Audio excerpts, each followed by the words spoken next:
Good afternoon. I want to start out by just thanking Dr. Sumi and Jay Cold for inviting me here today to speak. I think there's good overlap in our topic. That was very interesting, Philippe. I think you'll see some things that resonate with your presentation. So I'll jump right in. I have quite a few slides, so I'm going to be moving quickly through parts of this. I want to start off by acknowledging a few of my colleagues. Paul Schweiger, who supported me from his perspective on the board of consultants for the rebuild of Oroville Dam, which I'm going to be speaking about at periods during the presentation. Greg Richards and Jason Needham, who provided some information on a study that was done post-Oroville to look at the response downstream during evacuation. Keith Ferguson, who provided some slides on historical perspective of USSD that I'm going to start off with, and Doug Boyer from the FERC, who was key during that Oroville event, and also with implementation of the risk-informed decision-making process that FERC now has in place, and then, of course, USSD. So I'll start off with a historical perspective of USSD and ICOLD, and then I'll run through some information on dams in the U.S. and some key milestones on dam safety management. And then I'm going to move into the Oroville spillway incident and talk about the response and recovery there, and then some lessons learned both from the Oroville incident itself and the response and evacuation efforts during that incident. So historical perspective, USSD, or USCOLD as it was formerly called, was one of the 6 founding member countries of ICOLD. I'll note that that was in 1928. I learned yesterday that JCOLD joined ICOLD 3 years later in 1931. And you can see the other member countries that were part of that. And then since that time, USCOLD or USSD has had a number of folks serve in a vice president position, 4 folks who have served as president. And we'll have a new candidate to the board in Guadalajara, Mexico next year. So we'll be looking forward, hopefully, to him being elected as a vice president. And then some of our key events associated with ICOLD. Over the years, we've held ICOLD conferences, 3 congresses, and we're planning another, hopefully, in 2031, which will be voted on in Korea in 2027.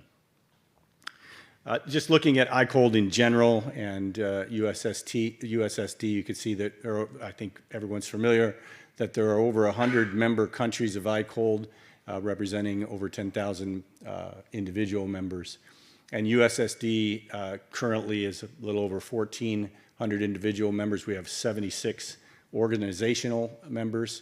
And then within our governance structure and our board, we try to get representation from our federal partners, as well as dam owners and operators, consultants, contractors, and other vendors. And we've been pretty successful at maintaining that. We have 22 technical committees with a focus on advocacy, training, and collaboration, like we're hoping to do here with JCOLD. We like to hold webinars and workshops. We're doing that quite a bit lately, a lot of training. We have some upcoming training that's listed there. The main focus here is on this risk-informed decision-making. We still have training associated with technical aspects of dam construction, dam design, and so on, and monitoring. But the risk part of it is really becoming very important. So dams in the United States. The oldest dam in the United States that we know of is in Massachusetts. It was built approximately in 1670, still in existence today. It's a small 6-foot-tall masonry dam that you can see there. Since that time, we've built close to 90,000 dams in the United States, and you can see our key dam building period from about 1940 up through close to 1980, and that's when a lot of the technology that we use in the United States was developed. It's dropped off since that time, and I'll also point out that the average age of most of those dams is well over 50 years, which is a design criteria typically in any civil works construction and design. This was a quote from Pat Reagan, who did a study of some dam safety incidents, that all the incidents he could find records of, to look at. He looked at about 1,100 dam failures and incidents, and approximately half of the failures occurred after 50 years of operation. And his conclusion from that is that an extended period of apparently successful operation does not indicate an equally successful operation in the future. So that depends on a lot of factors. This just shows our total inventory of dams and the distribution across the United States based on the height of dams. Over 75,000 of these dams are less than 50 feet tall. And a distribution of the dams by hazard potential. You can see that 70% or most of the dams in the U.S. are considered low hazard. And of course, that's changing due to hazard creep. And we can see that these numbers are going up over time. A little bit on the ownership of these dams and who's operating them. About 4% are unknown, 4% are federal, 5% state-owned, and then we have some local governments and municipalities that own dams, but the large majority, 65% of them, are private dams. I'll quickly go through just our larger federal owners and operators. I think folks are familiar with the Corps of Engineers, and they have over 550 dams that they manage, and the Bureau of Reclamation, over 600 dams in the western U.S., primarily for water supply, some for hydropower, and so on. They have a mature risk management process that includes risk analysis, and they perform comprehensive facility reviews every 6 years on their structures. The NRCS, or the Natural Resource Conservation Service, formerly known as the Soil Conservation Service, or SCS, built nearly 30,000 dams in the U.S., and they're now operated by the local sponsors, and most of those were built between 1940 and 1960. And then we have the Federal Energy Regulatory Commission. They don't own dams, but they regulate hydropower facilities in the U.S. They oversee over 3,000 dams, and they do not regulate hydropower operations operated by our federal partners like the Corps of Engineers, Reclamation, TVA, and others. And this is just a distribution of FERC-regulated dams in the U.S. So you see a lot of hydropower facilities in Northern California and the Northwest region of Oregon and Washington, a lot in the Northeast, and then distributed around most of the Eastern Seaboard and the Great Lakes, with a few here and there in the Midwestern U.S. So some key milestones in our history and dam safety and development of our dam safety. Early on, before 1900, there were really no regulations associated with how dams were designed, how they were built or operated. Most of the dams were smaller dams, and the estimate of flooding was just based on experience and what folks had seen in potential high water marks. Really no technology or science behind it. So that included dams up through about 1900. And what we saw early on is some pretty major failures. The South Fork Dam, and nearly a little over 2,200 fatalities. That was in 1889. In 1913, Austin Dam failed in Pennsylvania, and that initiated the first state dam safety program in the United States, and that was in Pennsylvania, and that led to the legislation of regulating the dams in Pennsylvania. And then St. Francis Dam failed in California, 450 fatalities, and that led to the formation of California Division of Safety of Dams, regulating dams in that state. And then moving on into the 1970s, in 1972, Buffalo Creek Dam failure, that was a tailings dam in West Virginia, failed. Canyon Lake Dam in South Dakota also failed in 1972, and that was during near-record PMP rainfalls in those regions, Pennsylvania, New York, and South Dakota. So that led to formation or passing of the National Dam Safety Inspection Act, and where they classified dams based on height, a dam definition of anything taller than 25 feet or impounding more than 50 acre-feet. Dams less than 6 feet were excluded from that. And Congress charged the Corps of Engineers at that time with inventorying all the dams in the U.S. With reviews and inspections and recommending comprehensive national program. Later that year, or in that decade, in 1976, the Teton Dam failed shortly after construction, actually on first filling. That was a Bureau of Reclamation dam. There were 14 fatalities and over $1 billion in damage associated with that. And then in 1977, the failure of Kelly Barnes Dam in Georgia during President Jimmy Carter's term initiated legislation, then further forming that National Dam Safety review board. And then that shortly after led to the development of the Association of State Dam Safety Officials, or ASDSO. They are the other professional organization focused on dams in the U.S., much like USSD. Their mission focuses much more on dam safety and regulatory issues, whereas USSD is more focused on technical issues. And today, every state in the U.S., with the exception of Alabama, has a state dam safety program, and I think Alabama is pretty close to developing one now. So these really cover the majority of dams in the U.S. Anything that's not owned, operated, or regulated at the federal level that qualifies as a dam typically is regulated under our national or under these state dam safety programs. So all those private dams that I talked about. If you look at what's happened since we've passed this type of legislation and been regulating dams, we were having failures at a much higher rate before 1960.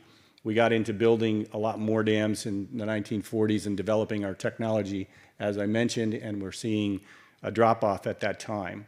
However, the failures that were happening and continuing today can really be classified into three areas: overtopping, seepage and piping, foundation, and geotechnical issues.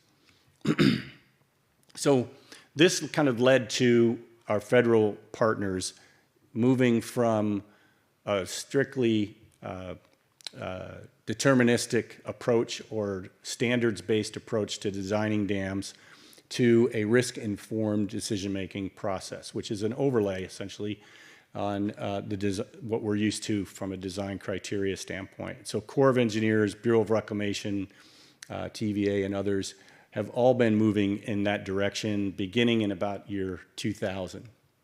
And a lot of guidelines have come out on that process and how to implement that process.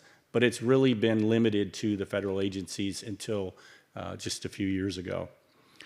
So with that, we're looking at the probability of these extreme events or the probability of failure under normal conditions when you're looking at something like internal erosion. And we're also looking at the potential life loss, something that we were not doing in the standards-based approach. So what you see here is a typical standards-based approach where we have a factor of safety, say, of 1.4 associated with a slope failure. But we really can't quantify a factor of safety for something like internal erosion. And so this is where we get into the probabilities of those types of events occurring. The other thing with a risk-informed decision-making approach is that in addition to looking at the probability of failure and life loss, we're looking at our confidence level and our uncertainty associated with the design. We're evaluating all of the engineering analysis and trying to make an overall dam safety case for each dam in that approach to things. So there are some benefits associated with the use of the risk-informed decision-making process. First, we get an improved understanding of the safety of the dam. Benefits from the process, not only the result. We can evaluate the safety where there's no standards-based approach, and it gives us a basis for demonstration of due diligence. We've taken a hard look at the structure, and we understand it further than just saying that it has some adequate factor of safety or that we can pass, say, the PMF through the emergency spillway.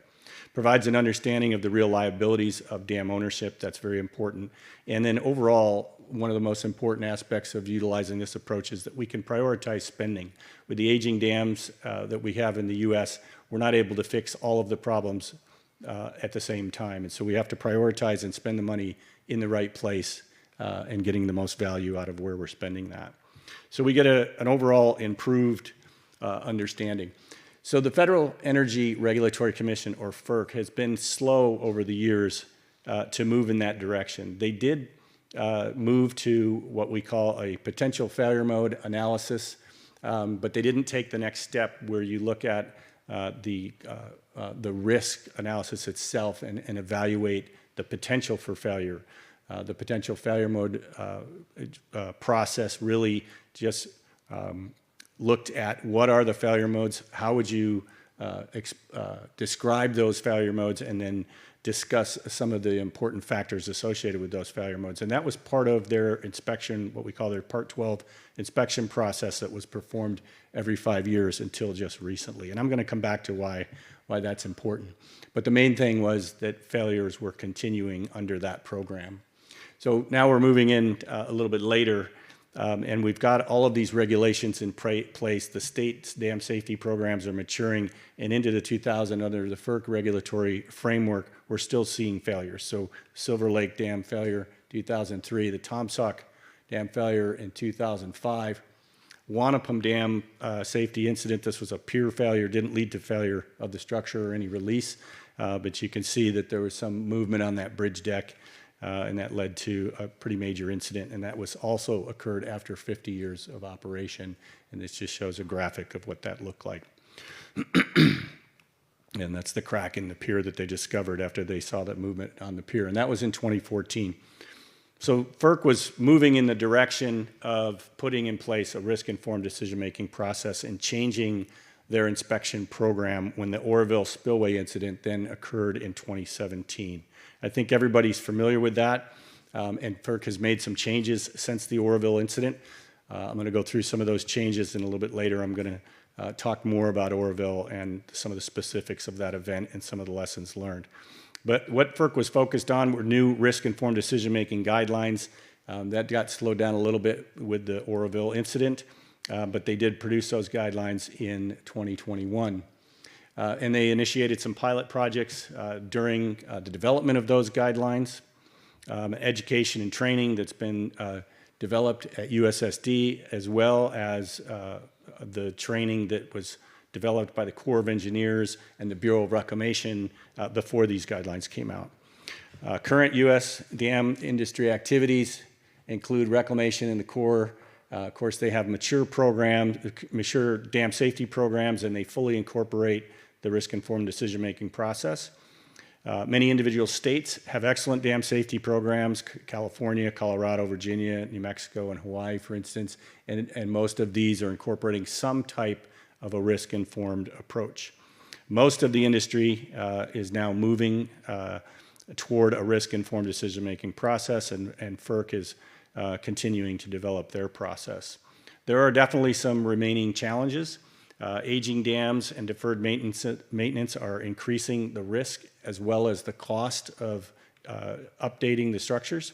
I mentioned hazard creep. That's just where the downstream conditions are changing, and that leads to a change in the hazard classification from a low or significant to a high, and that changes the design criteria requirements. We have strained resources. There's a shortage of engineers who understand the processes associated with risk-informed decision-making, and just retirement of a lot of folks in our country with a lot of good experience, and that's making it difficult to train new engineers. And I mentioned the engineers not adequately trained in risk. The folks from the Corps and Reclamation and places like that are very well versed, and many of them are working in the industry, continuing to work after they leave those organizations, but we still got a long way to go. So demand is high. It leads to scheduling conflicts trying to get through all of FERC's dams. Many projects to complete with FERC, the states, and the non-federal levies program. So that's a quick overview of what's happening with dams in the U.S. currently. So I'm going to back up a little bit. I'm going to spend a little bit of time on the Oroville spillway incident. So the Oroville spillway, or the flood control outlet spillway in particular, had operated on a fairly regular basis since the dam was completed in 1969, and you can see the flows that occurred through that spillway up until 2011, and then a few minor flows in 2012 and 13 and 16, and then the flow in 2017, which you can see is much more significant. What you see here is that they've had flows in 1985 of 137,000 CFS, a flow in 1997 of 160,000 CFS, and then the spillway incident really was initiated by something less than half of those flows. So something changed, some conditions changed at the structure. And this shows a flow of 160,000 CFS in 1997. And then the flow that occurred in 2017, you can see the initiation of the slab failure in this photo. Velocity is about 100 feet per second, or 30.5 meters per second in the spillway. And that's what the damage looked like when they first noticed it, and they closed the gates to inspect that area. The floodwaters continued to rise in the reservoir. This is a reservoir that holds about 1.3 million acre feet of water. If I did my math correctly, I think that's about 1.6 billion cubic meters. Just to give you an idea of how much storage there is behind the dam. And so with the incoming flood, they needed to open those gates and pass more water through the flood control outlet after they assessed that damage, and they assessed that they could do that, but they would experience some continuing erosion. So you're looking at now more erosion that's occurred out of that flood control outlet spillway, and because of the increases in flow into the reservoir, the decision was made to not increase the flow out of the flood control outlet any further than what they had for fear of a continuing erosion and potential failure of the flood control outlet structure at the top of the spillway, but instead to activate the emergency spillway or auxiliary spillway for the first time since the dam had been constructed. And you can see initiating flow here. That spillway was designed to pass the PMF. 12,500 CFS passing over that spillway represents a very small percentage of what that PMF flow is. I believe it's about 3%, 1.6 feet of flow over that emergency spillway. And you can see the erosion that was already occurring on the downstream side. Yeah, like I mentioned, about 3% of the PMF discharge at that time. And you can see the erosion, the head cut progressing towards that 40-foot monolith in the emergency spillway. So this was the major concern at Oroville that initiated the evacuation that occurred. And I'll talk a little bit more about that towards the end of the presentation. And you can see 50-foot deep erosion features downstream of the emergency spillway and major damage to the flood control outlet spillway. That also resulted in all of that material, nearly 2 million cubic yards of material deposited into the Feather River, just downstream of the Oroville Dam and the powerhouse at Oroville Dam. And because of that material being there, it created a tailwater and risk flooding the powerhouse at Oroville. And so you can see how much material is there. That's after the flood had subsided, and the powerhouse is located back here. And so they were concerned that they would flood the powerhouse, which was actually located below the left abutment in this area. So as a result of that incident, an independent forensics team was called upon to determine the cause of this. And there's a lot of good information in this report. If you hadn't read it, I would recommend reading it. It was fairly obvious what had happened in the flood control outlet spillway. This team did a very thorough job looking at every possibility, but essentially it was a stagnation pressure in the slab due to the uplift pressures from the flows through the open joints within the chute slab, leading to initiating the failure and then erosion from there and all of the damage that you saw. And I'll come back to some of the lessons learned on that. But I want to talk a little bit about the response and the recovery. I've got a lot of slides here on this, so I'm going to go through them pretty quickly. It started with just some initial response, removing the debris from the Thermalito diversion pool or the Feather River downstream of Oroville Dam. You can see them removing that 2 million cubic yards of material. That was the first order of business to reestablish flow in the river. Sealing some of the cracking in the chute slab in the flood control outlet, sealed joints in the chute slab, reconstruction or repair of some of the concrete in the slab. And the concern here was that we're still in February, which is a flood time at Oroville, and we may need to use the flood control outlet spillway several more times. So there's just a view of the repaired sections of concrete within the chute slab. The next question was what to do with the damaged spillway. Does it need to be fixed? There was a suggestion that it could handle the flows up to its design capacity without any continuing erosion. It was determined that where that slab and failure initiated, the head cut wasn't going to progress from there any further towards the flood control outlet structure because it was on sound rock. And that's what they demonstrated in some of this laboratory testing that was done in Utah, at Utah State University. But there was a perception issue here of leaving it looking like that, and they ultimately decided to go ahead and repair the spillway, as you've seen done in some of probably other presentations. So now we're moving towards recovery of the flood control outlet. And we had about 165 days during this drier season when they could get that construction done, and they needed to complete that before November 1st of 2017. That was the first phase, so season one, or the first phase of construction. That was broken up into a couple different segments. So you had the area in green, which is the upper and lower portion of the chute slab, where they could reconstruct the slab as well as new walls in those sections in season one.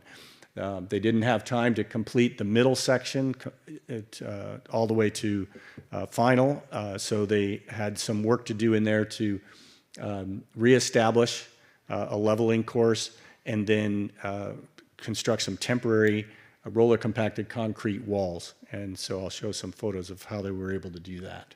And then at the top and the bottom of the spillway, the yellow portion was, they didn't do anything with that until the next season. And they did some demo work, temporary demo work on the blue section and the dentates in season one. So looking at these sections in green, it started first with some of the removal of the lower portions of the chute slab, and then the reconstruction of the upper and lower portion of the chute slab that you see here. You can see how they were cleaning the rock and the erodible material out of that, the erodible material that was left beneath the slab, and very diligent cleaning process. You can see how much manpower went into that. High pressure spray conditions. They're actually vacuuming sections within the surface of the rock, and those, like you see here. And so then they had these chute slab drain trenches to construct. So you can see the forming for those, and that picture of many of those going across the slab. You can see them here on the lower portion, and the same thing was done on the upper portion. And there's the completion of some of the chute drain trenches. And then foundation, there was some other foundation preparation and the leveling course in preparation for the slab. This is a photo of what the chute slab, the new chute slab looked like. The original chute slab was 7 inches thick. The new chute slab was 30 inches thick. So really all they were doing here was reconstructing this spillway to be consistent with modern day standards. The dam was built, as I mentioned, in the 1960s, and it didn't have a lot of the features that you see in this photo, particularly the concrete key that you see here between the slabs. Water stops were included in the new slabs and that were in the slabs previously. A much thicker slab, and here you see where they constructed a positive offset at those construction joints to avoid the development of the stagnation pressures that failed the older slab. And you can see what that looks like there. So much more of a positive situation. Here you can see a lot of the slab is completed, and now they're moving on to the chute walls that you see here. These are just reinforced concrete chute walls. These are the final walls associated with that reconstruction. And then the drainage associated with this system, you can see some of that on the outside of the walls, and then where that enters inside the walls here. This is what it looked like through the trenches within the slab. And that was a much deeper trench than what we saw in the original construction. And that's just some photos of the drain placement. So a comparison of the new slab, which you see over here, to the old slab that was designed and constructed in the 1960s.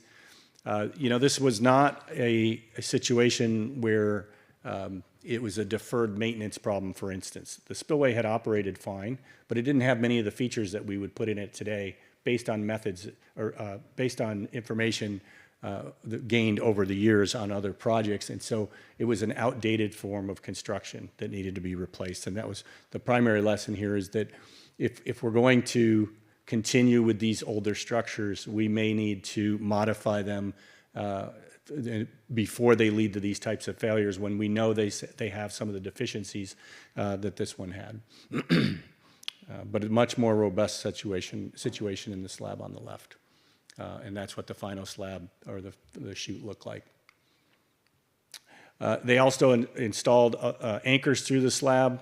This was something they had in the original slab, but they weren't nearly deep enough. Many of them were completed into erodible material, weren't providing any resistance to slab uplift or slab jacking associated with stagnation pressures and so on. So you can see how many anchors are being placed through this slab in there. So much more robust system.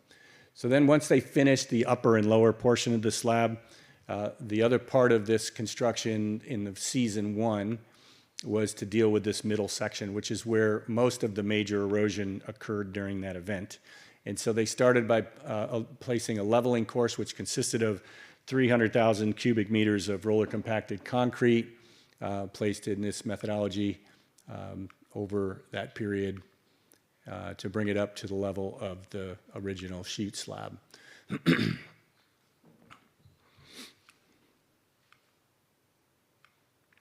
And that started with placement of dental concrete before they started placing the roller compacted concrete to get out of some of the very deep and narrow erosion features to a situation where they could effectively compact the roller compacted concrete. And as they brought that up, then eventually they started constructing the temporary roller compacted walls. They didn't have time to form new walls in this section, so they could construct the RCC walls much quicker. So these were considered to be temporary to get through season one. And you can see the construction then over 165 days and what it looked like at completion over here on November 1st. So pretty successful season one. Then beginning season two, once we got through the winter season, they came back and removed the temporary roller compacted concrete walls and started construction on the remainder of the slab in that section. And so that was in July. Here they're tying in with the lower and upper sections along that newest section. And this was over 700 people working 24/7 on this reconstruction at that point. They're constructing the new chute walls.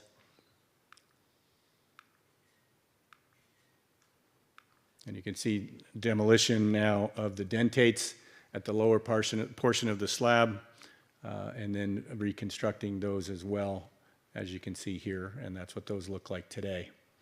So it was a successful reconstruction of the flood control outlet spillway. At the same time, throughout season one and season two, they worked on the emergency spillway. And so this consisted of three major components: a secant pile cutoff wall at the downstream section, downstream of the weir, which is located right here, just off the end of the flood control outlet structure.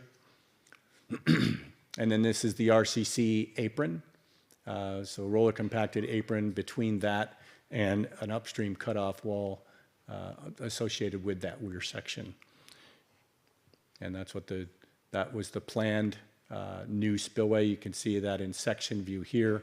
So they modified the weir, made it much more robust by adding this buttress, and then the splash pad that you see here.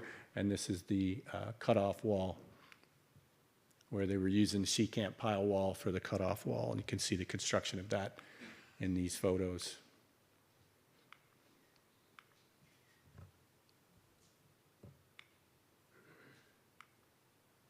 And that's what the RCC splash pad looked like in between. And eventually the final product and a completely armored section of the upper portion of the emergency spillway. So one thing I point out here, maybe that next slide is better. So this is the emergency spillway over here, and this is the flood control outlet. Of course, the damage is occurring down here. And this is a large rock abutment between the flood control outlet and the dam. And I'll just point out here and come back to this point that during this event, the actual dam was never considered at risk. There wasn't really a possibility that this erosion that was occurring in the flood control outlet spillway was going to progress to somehow fail the embankment dam. So the failures that were of concern, there were two failure modes. One associated with the flood control outlet spillway structure itself, which would be, I think, between about 75 and 100 feet of the top portion of the reservoir being released if that were to fail. This is a dam that's close to 800 feet tall. So the majority of that 1.3 million acre feet would have remained in the reservoir. And then the other failure mode that was being considered was associated with failure of one or two of these concrete monoliths that form the emergency spillway weir. And this is what it looked like in 2017. This is what it looked like in 2019, 2 years and $1 billion later to reconstruct that project. All right, so that's what it looks like today, a successful response and recovery. So I'm going to talk a little bit about some lessons learned. We learned some lessons associated with how we, particularly with the FERC dams, but I think it's spilling over into how we're doing things at the state level. How we go through an inspection and assessment process and the level of effort that's required to do that effectively. FERC changed their program to include what's called a comprehensive assessment that's done every 10 years, and that requires a very deep dive into all of the information that's available every time it's done. And what was happening with the old program that was on a 5-year cycle was that engineers were hired to review all the information, and they would review the last inspection report that was developed. And a lot of their information was gained by going that far and not far enough. And information had changed at Oroville, in particular related to the flood control outlet spillway and the emergency spillway and the conditions of the foundation. They were much more erodible than what was understood in 2014, for instance, when the last PFMA was performed. And so that was a big part of what changed in FERC's program from a technical standpoint and how we go through that process. There was also a lot of information with regard to how you design the slabs and how you design the walls and so on. We had that technology when this occurred. If we had looked at this project in detail at a deep dive level and gone through a risk analysis, we would have recognized that there were deficiencies in the spillway associated with the existing slab. The question of whether or not that would have led to a reconstruction without anything failing is an open question. We've looked at this. I worked with Doug Boyer on a paper associated with that question, and what would have happened if FERC had had these new guidelines 20 years earlier? Would we have had this experience at Oroville? Would we have had what we saw at Tom Sauk Dam, for instance? And we concluded that at Tom Sauk Dam, with a program like that, the issues there were obvious. They were pretty straightforward and simple to fix, and we probably would have caught it, and it wouldn't have failed, at least not when it did. At Oroville, it wasn't such an easy answer. There was a risk analysis done post-spillway incident by the Corps of Engineers, a very thorough risk analysis study, and they determined that the probability of the event that occurred was lower than about a 10 to the minus 8 probability. So that wouldn't have prioritized spending $1 billion on a spillway like this for the state of California. So those are really the key lessons associated with design and construction and some of the inspection process in dams. But more importantly, and I think this part relates a little bit to some of the things that Philippe talked about, and that is this was a study that was done looking at flood warning and evacuation procedures and what we learned from the Oroville incident. So starting with the threat detection or notification received and what happens from there. There's some warning time that delays that when going from the detection to when the warning is issued. And then there's warning diffusion, or the time between the warning being issued and when it's received. And then there's a protection action initiation time. That's now that warning has been received, and is it heeded and things are initiated. When you look at how this event occurred, most of the damage occurred early in the process. So you can see February 7th, back here when the first damage was noted in the flood control outlet spillway. You could see that the inflows had increased, and they were steadily increasing, and they were closing the gates, inspecting the area of damage, and then reopening the gates and testing it, and then inspecting it again. All that time, the inflows were increasing significantly. And when they got to February 12th, that's when things really got dicey in the emergency spillway. So as a result of this, what they saw on February 12th, close to 200,000 people were evacuated. No one was permanently displaced. It was considered a successful evacuation. But there are some questions that you could ask. So, for instance, they looked at, they did some internet search of what was happening at Oroville early on that led to the evacuation. They did some windshield surveys, or driving the downstream areas to study the incident. They had conversations with key informants, primarily from California DWR, Federal Energy Regulatory Commission, and then some of the residents in the affected communities. And then, of course, the emergency manager interviews of Butte County Sheriff, Yuba County, and Sutter County sheriffs. And so they had mailed out questionnaires to all the affected households, statistically representative sample of these evaluated households, 2 distinct study populations. Population 1 was in Butte County, population 2, Sutter and Yuba counties. And then you can see the folks here that received those questionnaires. So what they discovered is that the notification times varied at Butte County, Sutter County, and Yuba County between 3:30 and about 5 p.m. Decision times varied between about 3:50 and 5:50, and then message distribution time 4:21 to about 6:50 or 5:30 there. So this is what was happening at Oroville. And while they were trying to decide what to do, they also had this issue happening at Oroville, and a lot of competing interest here. So you could see the damages occurring in the chute spillway. They've got a transmission line that occurs across the area. They now have started flow over the emergency spillway, which had never occurred before, so they really didn't have an idea of what to expect there. At this point, they're maybe not even thinking evacuation, but it has to be on their mind. So, and then they had the potential flooding of the powerhouse, and even potential overtopping of the dam, not understanding exactly what was going to happen and what they were going to get into. So the lesson learned from all of this is that these emergency situations at dams can be complex and often include many interrelated and competing problems or concerns which are not easily identified in advance or during an incident like this. This was the decision to evacuate. You can see the encroaching erosion here, this head cut, and this was the spillway weir that they were concerned about. So the decision then, between 2 and 3 o'clock p.m., the first signs of concern were observed by monitoring staff. So that's that encroaching head cut toward the weir.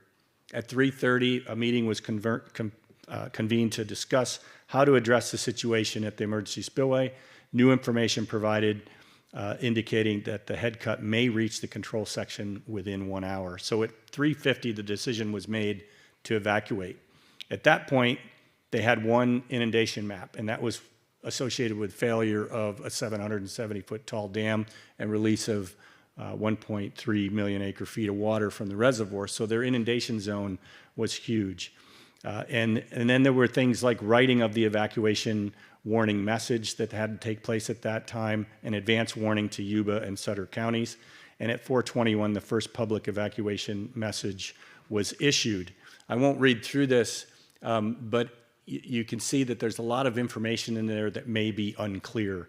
And so given all of that, another lesson learned was that emergency action plans should include the inundation maps for the range of potential failure modes or events when such failures could cause hazardous flood conditions. So what they're talking about there is that an inundation map associated with failure of the flood control outlet structure, or an inundation map associated with failure of one or two of the monoliths, 40-foot tall monoliths at the emergency spillway, would have resulted in a much smaller inundation zone and likely not evacuating as many people or possibly anyone.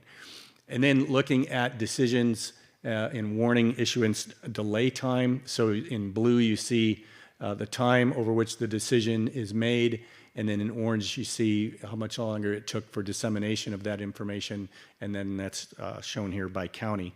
So another important lessons learned was, and this goes back to that description, the use of pre-scripted public warning or evacuation messages can greatly reduce the time it takes to warn the public of an impending hazard. So writing that description and the description being unclear was an issue.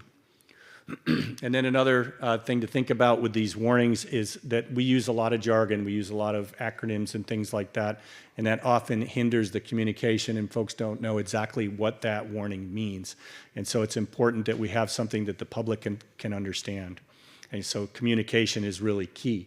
So how do we communicate this? And I think Philippe alluded to some of this. How many ways are there to tell people that something like this is going to occur? We have traditional landline telephones, recorded messages. We have cell phone technology and other mobile communication we can use, text messages and so on. We have the internet. We have face-to-face communication, and we have television, radio. All of these different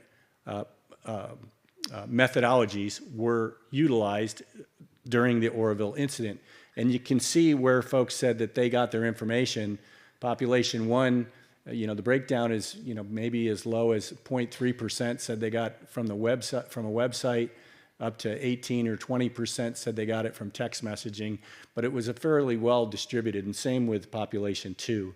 So there's not really one form of information dissemination technology. We need to use all of them, and that's really the lesson that's shown here. And then, of course, modern technologies in this particular case didn't necessarily outperform or did not perform as rapidly as expected, and it turned out that traditional methods were as effective as modern and informal methods also. So overall, it was an effective evacuation. It may have been quite a bit more significant than it needed to be had we done things a little bit differently ahead of time with inundation mapping and how the messaging can be pre-scripted ahead of the incident. But it was a safe evacuation. No one was injured. There were no major issues associated with that. So they also talked to folks about their delay time, their response. So here you see the pre-evacuation activity. Once people got the message, what kept them from evacuating immediately? And it was everything from reuniting with families and pets, securing their home or their business, packing items to take with them, or communicating plans to others and helping others with the evacuation and so on. And they did not do anything before evacuating. So these are the folks that evacuated immediately. So you can see quite a bit of a distribution of reasons that folks didn't evacuate immediately. So most people will delay taking a protective action for a variety of reasons. Making the warning messages more complete, direct, and instructional can improve the public's response to that. So in closing, I always like to quote Albert Einstein. He talks about changing our patterns. So without changing our patterns of thought, we will not be able to solve the problems we created with our current patterns of thought. So thank you very much for listening, and I'll close out there. Arigato. Dr. Durkee, thank you very much for your informative presentation.